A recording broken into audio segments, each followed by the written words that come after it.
L'histoire de mes parents et de moi est une série d'événements qui ont laissé leur empreinte durable dans nos esprits.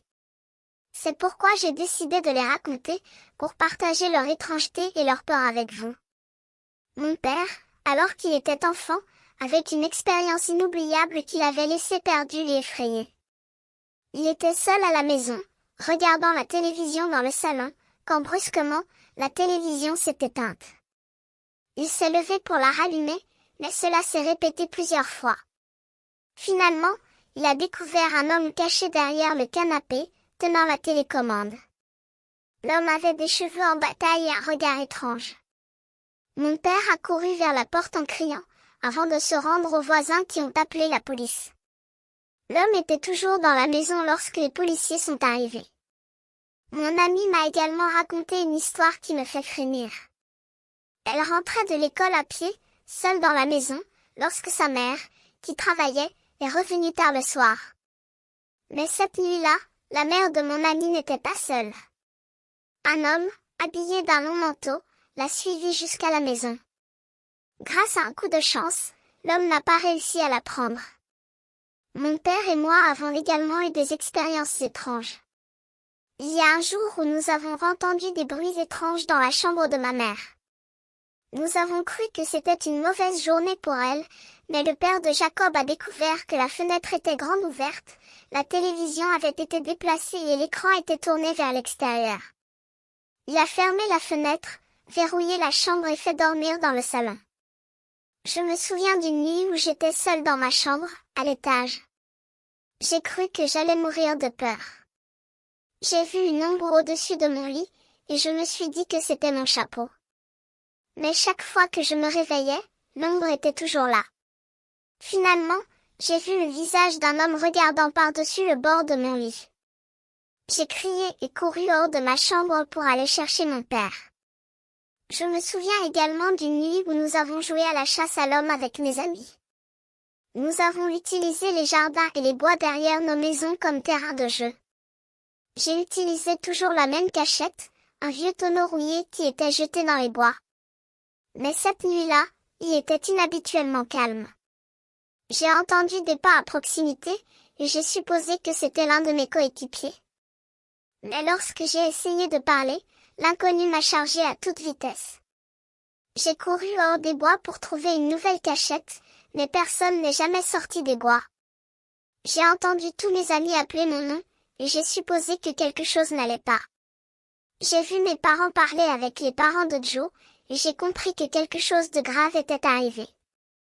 En fin de compte, j'espère que l'homme qui m'a poursuivi dans les bois a été attrapé. Je ne veux pas penser à ce qui m'aurait pu arriver si je n'avais pas pu fuir. Mais j'essaie de me concentrer sur le présent et de ne pas laisser cette expérience m'effrayer. Les nuits peuvent être glacées, mais certaines sont encore plus froides que d'autres. Celle-ci, je ne l'oublierai jamais. Je me souviens avoir passé une heure à regarder la télévision avec ma mère, mon beau-père et mes deux chiens qui s'étaient endormis sur le lit plié du canapé. J'avais ma chambre avec un lit king size, et je me suis couchée, en portant mon ordinateur pour jouer à des jeux que j'avais préinstallés, car je savais que je ne pourrais pas avoir accès à Internet là-bas. J'ai joué un moment, puis j'ai décidé qu'il était temps de me taire et de dormir. Mais juste après 5 minutes de sommeil, un silence total a envahi la pièce, et je me suis sentie prendre conscience d'un bruit énorme et sourd qui venait de derrière la porte du salon. J'ai compris que ce n'étaient ni mes parents ni les chiens, car la porte était fermée. Je me suis précipitée hors de la pièce et suis allée me coucher dans la chambre en face de la chambre principale. Mon cœur battait à tout rompre, je tremblais de peur. J'ai passé la nuit ainsi, incapable de fermer l'œil. Le lendemain matin, j'ai parlé de cette expérience à mes parents, qui m'ont répondu que c'était probablement juste mon imagination.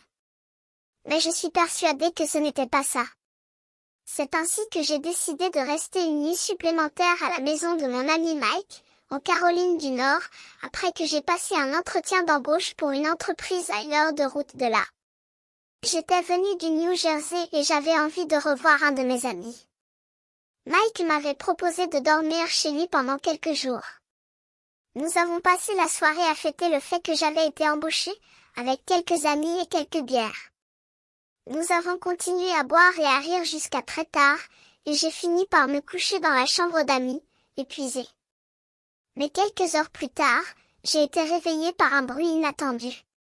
J'ai cru voir un œil me regarder à travers la fente de la porte. J'ai laissé échapper un grand cri et me suis précipitée hors de la salle de bain. J'ai appelé Mike, mais il n'a pas répondu. J'ai compris que quelque chose n'allait pas et j'ai sorti de la chambre, mon cœur battant à tout rompre. J'ai ensuite entendu une voix rauque murmurer les mots « Pouvez-vous m'aider ?» Je me suis assis et j'ai crié à plein poumon avant de sprinter hors du lit et hors de la pièce pour rejoindre Mike en haut des escaliers. J'ai appelé la police et ils sont arrivés bientôt. L'intrus, qui s'avérait être une femme d'une quarantaine d'années, souffrait d'une dépendance et avait caché dans un placard. L'œil que j'avais vu était le sien, qui me regardait dans la salle de bain. Depuis cette nuit-là, je me sens toujours anxieux, même si je ne suis pas sûre de ce qui s'est réellement passé. J'ai même abandonné l'idée de dormir dans une chambre à coucher isolée pour préférer partager avec quelqu'un. Il y a quelques années, j'ai fait un voyage de ski avec des amis à South Lake Tahoe. Nous avons séjourné dans une grande cabane en rondin luxueuse pendant quelques nuits. Mais la troisième nuit, pendant un blizzard, j'ai cru entendre un coup frénétique à la porte. J'ai pensé que c'était peut-être quelqu'un qui avait besoin d'aide, mais je n'ai pas osé ouvrir. Les coups ont continué pendant quelques minutes, puis ont cessé. J'ai fini par ouvrir la porte, et j'ai vu des empreintes de pas dans la neige qui s'éloignaient de la cabane. J'ai suivi les pas, mais ils ont disparu au bord de la propriété. J'ai senti une grande inquiétude et j'ai couru dans la cabane pour rejoindre mes amis. Puis il y a eu la nuit où j'ai passé une fête avec mon ami à quelques heures de la ville. Nous avons décidé de rester dans la maison de vacances de sa famille, à environ 1 heure au sud de la fête. C'était l'hiver dans une ville de vacances, et le quartier était complètement vide. Mais au retour de la fête, j'ai ouvert le portail pour nous laisser entrer, et je me suis senti nerveux car je savais que je l'avais verrouillé. Mais il était ouvert, et j'ai cru entendre des pas dehors. Mon ami m'a plaqué au sol et nous avons entendu des pas de plus en plus forts, puis un énorme bang dans le jardin. Nous avons pris la fuite, et je n'ai jamais su ce qui s'était passé.